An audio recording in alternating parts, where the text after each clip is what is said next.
4 दिसंबर 1971 रात के ठीक 12:30 हो रहे थे। राजस्थान के थार रेगिस्तान में कड़ाके की ठंड थी और लोंगेवाला पोस्ट पर एक अजीब सी खामोशी छाई थी। मेजर कुलदीप सिंह चांदपुरी अपने बंकर के बाहर खड़े थे, तभी अचानक उन्हें जमीन के नीचे एक कंपन महसूस हुई। उन्होंने अपना कान रेत पर लगाया। वो कंपन किसी भूकंप की नहीं थी, बल्कि किसी भारी चीज के चलने की थी। मेजर ने तुरंत अपनी दूरबीन उठाई और जीरो लाइन की तरफ देखा। रेत के गुबार को चीरते हुए पाकिस्तान की 22वीं कैवलरी के चीनी T-59 टैंकों का एक विशाल रेजिमेंट उनकी तरफ आ रहा था। मेजर चांदपुरी ने रेडियो सेट झपटा और हेडक्वार्टर को मैसेज दिया। सर, सामने कम से कम 40 टैंक है और हजारों की तादाद में दुश्मन इन्फेंट्री हमारी तरफ बढ़ रही है। हमें तुरंत बैकअप चाहिए। हेडक्वार्टर से आवाज आई। मेजर चांदपुरी, हमारे पास एयर सपोर्ट के लिए हंटर जेट्स तो हैं, लेकिन वो रात में उड़ान नहीं भर सकते। तुम्हें सुबह के सूरज का इंतजार करना होगा। तब तक या तो पोस्ट छोड़ दो या अपनी किस्मत पे भरोसा करो। मेजर चांदपुरी ने रेडियो ऑपरेटर की तरफ देखा और गहरी सांस ली। उनके पास सिर्फ 120 जवान थे और सामने 3000 की फौज। लॉजिक कह रहा था कि पीछे हट जाओ, लेकिन अगर वो पीछे हट जाते तो दुश्मन देश के अंदर घुस जाते। अगले कुछ सेकंड्स में मेजर ने अपनी जीप निकाली और पोस्ट के सामने एक कच्ची कटीली बाड़ बिछा दी। ये कोई माइंस नहीं थे, ये सिर्फ एक धोखा था। लेकिन उस रात उसी एक धोखे और 120 जवानों के जिगर ने पाकिस्तान के ब्रेकफास्ट इन जैसलमेर के सपने को शमशान में बदल दिया। यह किस्सा सिर्फ शौर्य का ही नहीं, बल्कि उस ब्लफ यानी झांसे का है जिसने 1971 की जंग का रुख मोड़ दिया। इसको नाम दिया द बैटल ऑफ लोंगेवाला। दिसंबर 1971 भारत और पाकिस्तान के बीच तनाव चरम पर था, लेकिन राजस्थान का यह सेक्टर मिलिट्री नक्शे पर लो प्रायोरिटी माना जा रहा था। भारतीय आला कमान को यकीन था कि पाकिस्तान रेगिस्तान के रास्ते बड़ा हमला करने की बेवकूफी नहीं करेगा। इसीलिए लोंगेवाला की इस सूनी पोस्ट पर तैनात की गई सिर्फ 30 पंजाब रेजिमेंट की अल्फा कंपनी।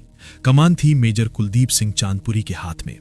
मेजर चांदपुरी कोई फिल्मी हीरो नहीं, एक मंझे हुए प्रोफेशनल थे। उन्हें और उनके 120 जवानों को यहां सिर्फ एक काम के लिए भेजा गया था, आई एंड ईयर बनना, यानी नजर रखो और रिपोर्ट करो। उनके पास भारी हथियारों के नाम पर सिर्फ 2 jeep mounted M40 recoilless rifles यानी RCL गन्स थीं। रात के करीब 12:30 बज रहे थे। पोस्ट से करीब 5-6 किलोमीटर दूर सीमा के पास सेकंड लेफ्टिनेंट धर्मवीर अपनी एक छोटी सी पेट्रोलिंग टीम के साथ फुट मार्च पर थे। अचानक हवा का रुख बदला और धर्मवीर रुक गए। उन्होंने अपने जवानों को खामोश रहने का इशारा किया। रेगिस्तान की ठंडी हवा में उन्हें 2 चीजें महसूस हुईं। पहली, लोहे के आपस में टकराने की एक बारीक मेटालिक स्क्रीच और दूसरी, डीजल के जलने की तेज गंध। धर्मवीर ने बिना वक्त गवाए रेडियो का बटन दबाया। टाइगर फॉर कंट्रोल, यहाँ कुछ हरकत है। टैंकों की ट्रैक की आवाज आ रही है। काउंटिंग अभी साफ नहीं है। ओवर। लोंगेवाला पोस्ट पर मेजर चांदपुरी ने मैसेज रिसीव किया। वो जानते थे कि अगर टैंक आ रहे हैं तो इसका मतलब है कि ये कोई छोटी घुसपैठ नहीं, बल्कि एक फुल स्केल स्ट्राइक है। उन्होंने तुरंत जैसलमेर स्थित ब्रिगेड हेडक्वार्टर को इन्फॉर्म किया। हेडक्वार्टर का जवाब सीधा और कड़ा था। चांदपुरी, हमारे पास वहां भेजने के लिए ना तो अतिरिक्त जवान है और ना ही टैंक। हमारे पास वायुसेना के हंटर विमान हैं, लेकिन उनके पास नाइट विजन नहीं है। वो सूरज निकलने से पहले उड़ान नहीं भर सकते। तुम्हारे पास 2 रास्ते हैं, या तो सुबह तक अपनी पोजीशन होल्ड करो या फिर पीछे हटकर रामगढ़ आ जाओ। स्ट्रेटेजिक लेवल पर यह एक चेकमेट जैसी स्थिति थी। 120 जवान और 2 पुरानी RCL गन बनाम पाकिस्तान की 22वीं कैवलरी के 45 टैंक।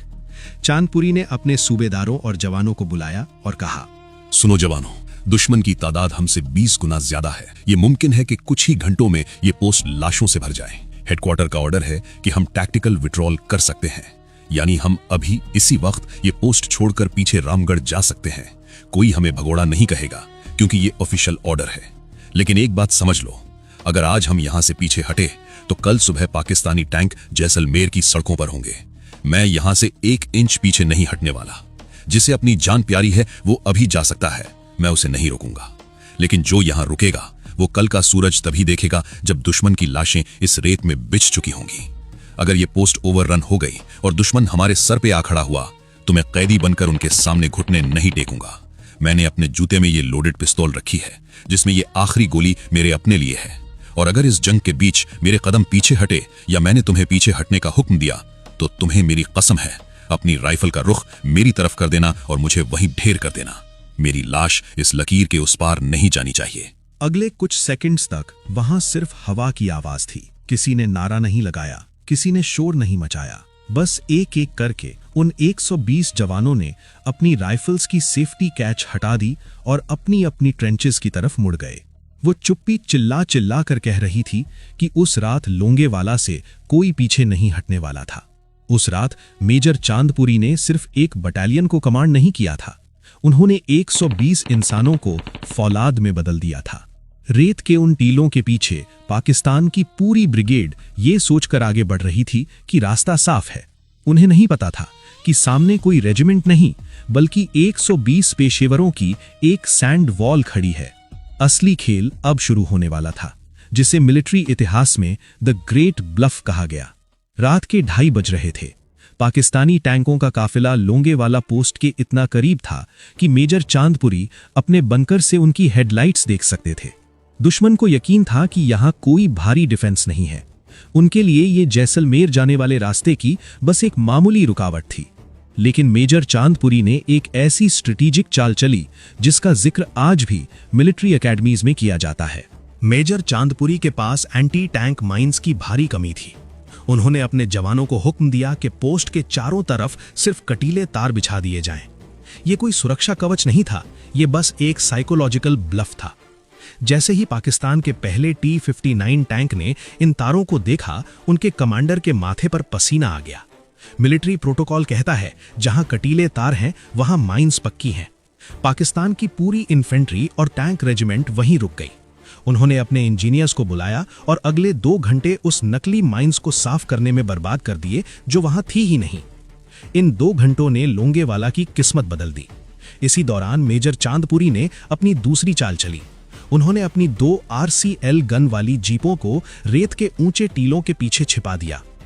RCL गन की एक सबसे बड़ी खराबी थी उसका भारी बैक ब्लास्ट, यानी जब ये गोला दागती है तो पीछे से निकलने वाली आग और धुआं गन की पोजीशन एक्सपोज कर देता है। मेजर चांदपुरी का निर्देश साफ था, एक शॉट मारो और तुरंत पोजीशन बदलो। जैसे ही पाकिस्तानी टैंकों ने आगे बढ़ने की कोशिश की, भारतीय जवानों ने सटीक निशाना साधा। अंधेरे में पाकिस्तानियों को यह समझ ही नहीं आया कि उन पर हमला कहां से हो रहा है। उन्हें लगा कि लोंगेवाला पोस्ट पर भारत की कोई बड़ी बटालियन मौजूद है। इसी बीच कुदरत ने भी भारत का साथ दिया। पाकिस्तान ने जिन भारी टैंकों पर भरोसा किया था वो यूरोपीय मैदानों के लिए बने थे। लोंगेवाला की नर्म रेत में वो टैंक धंसने लगे। जैसे जैसे ड्राइवर इंजन तेज करते, टैंक और गहरे धंसते चले गए।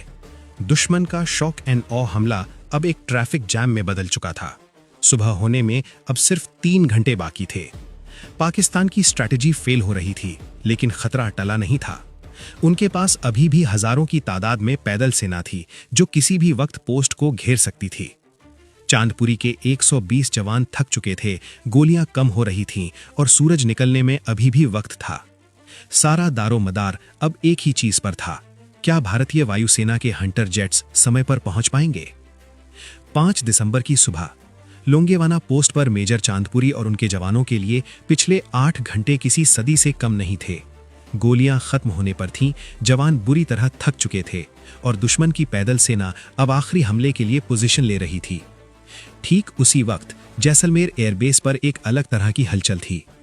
एयरबेस पर IAF की 122 स्क्वाड्रन के विमान खड़े थे। इनके कमांडर थे विंग कमांडर MS बावा। लोंगेवाला से आई कॉल का इंतजार वो पूरी रात से कर रहे थे। सुबह की पहली किरण के साथ ही 2 हंटर विमानों ने उड़ान भरी। इन विमानों की एक बड़ी स्ट्रेटेजिक कमी थी, इनके पास कोई रडार या आधुनिक नेविगेशन नहीं था। पायलटों को अपनी आंखों से दुश्मन को ढूंढना था। पायलट को जो दिखा वो किसी टारगेट प्रैक्टिस जैसा था। पाकिस्तान के 40 से ज्यादा टैंक लोंगेवाला की उस नर्म रेत में फंसे हुए थे। वो न आगे जा सकते थे न पीछे। मिलिट्री की भाषा में इसे कहते हैं सिटिंग डक्स। यहां पाकिस्तान की सबसे बड़ी स्ट्रेटेजिक गलती सामने आई। उन्होंने इतना बड़ा हमला तो किया, लेकिन अपने टैंकों को हवाई सुरक्षा नहीं दी। उन्हें लगा था कि वो सुबह होने से पहले लोंगेवाला फतह कर लेंगे। सुबह 7:30 बजे पहली स्ट्राइक हुई। हंटर जेट्स ने अपनी 30 mm एडन कैनन्स और T-10 रॉकेट से आग उगलनी शुरू की। रेगिस्तान में टैंकों के पास छिपने की कोई जगह नहीं थी। जैसे ही एक टैंक फटता, उसका काला धुआं दूसरे टैंकों की पोजीशन बता देता। पायलटों ने बारी बारी से सॉटीज की, एक जाता दूसरा आता। दोपहर होते होते लोंगेवाला का नजारा बदल चुका था। पाकिस्तान की 22वीं कैवलरी रेजिमेंट का गर्व उनके T-59 टैंक्स अब जलते हुए लोहे के ढेर थे। पाकिस्तानी सेना में भगदड़ मच गई। जो टैंक सही सलामत थे, उनके चालक उन्हें वहीं छोड़कर पैदल ही सीमा की तरफ भागने लगे। शाम होते होते जंग खत्म हो चुकी थी। पाकिस्तान की 18वीं डिवीजन पूरी तरह तबाह हो गई थी। जब मेजर चांदपुरी और उनके जवान अपनी ट्रेंचेस से बाहर निकले तो उनके सामने एक कब्रिस्तान था, दुश्मन की स्ट्रैटेजी और उनके अहंकार का कब्रिस्तान। भारत के 120 जवानों ने दुनिया को बता दिया था कि युद्ध सिर्फ हथियारों से नहीं, बल्कि सही समय पर सही फैसले और स्ट्रेटेजिक ब्लफ से भी जीता जा सकता है। आज भी लोंगेवाला की उस रेत में वो पाकिस्तानी टैंक वहीं खड़े हैं, इस बात की गवाही देने के लिए कि उस रात क्या हुआ था। जंग खत्म हो चुकी थी। लोंगेवाला की वो तपती रेत अब ठंडी पड़ रही थी, लेकिन जो निशान वहां छूट गए थे, उन्होंने इतिहास की दिशा बदल दी। दुनिया के मिलिट्री एक्सपर्ट्स आज भी इस बात पर सर खुजलाते हैं कि सिर्फ 120 जवानों ने 3000 की फौज और 45 टैंकों को कैसे रोक लिया। इसका जवाब बहादुरी तो है ही, लेकिन उससे बड़ा जवाब है इरादा। लोंगेवाला की ये जीत सिर्फ एक पोस्ट को बचाने की कहानी नहीं थी, ये जैसलमेर को बचाने की कहानी थी, ये जोधपुर को बचाने की कहानी थी। अगर उस रात मेजर चांदपुरी की कंपनी पीछे हट जाती तो पाकिस्तान का ब्रेकफास्ट इन जैसलमेर का सपना सच हो जाता। भारत का पश्चिमी मोर्चा ढह जाता और शायद 1971 की जंग का नतीजा कुछ और ही होता। इस जीत ने पाकिस्तान का वो तुरुप का पत्ता छीन लिया जिसे वो समझौते की मेज पर इस्तेमाल करना चाहता था। लोंगेवाला की हार ने पाकिस्तानी सेना की कमर तोड़ दी। इसके ठीक 11 दिन बाद ढाका में 93,000 पाकिस्तानी सैनिकों ने सरेंडर किया और दुनिया के नक्शे पर एक नया देश उभरा, बांग्लादेश। भारत ने उस रात लोंगेवाला पोस्ट पर अपने सिर्फ 2 जाबाज खोए।